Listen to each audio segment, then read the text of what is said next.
Thank you for joining Wars of the Roses.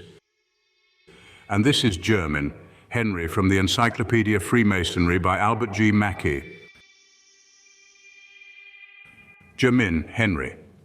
Anderson says, Constitution 1738, page 101, that Henry Jermyn, Earl of St. Albans, was Grand Master and held a General Assembly on the 27th of December 1663, at which 6 regulations, which he quotes, were made.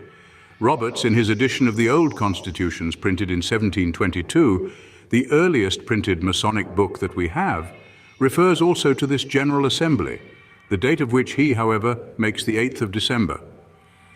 Roberts gives what he calls the additional orders and constitutions, the Harleian manuscript in the British Museum, numbered 1942, which Hewan supposes to have the date of 1670 and which he has published in his Old Charges of the British Freemasons, page 52, edition 1872, contains also 6 new articles.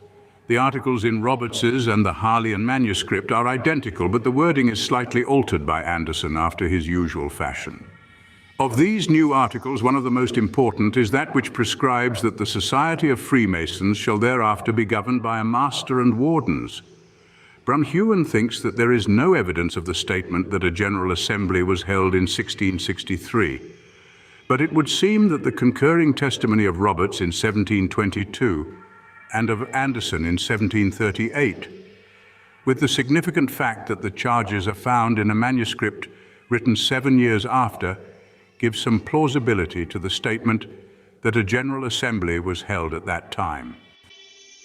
Thank you for watching, and please don't forget to share, like, subscribe, and comment, and if you can, please consider donating to Wars of the Roses. Links to PayPal and Patreon are in the description. Thank you so very much.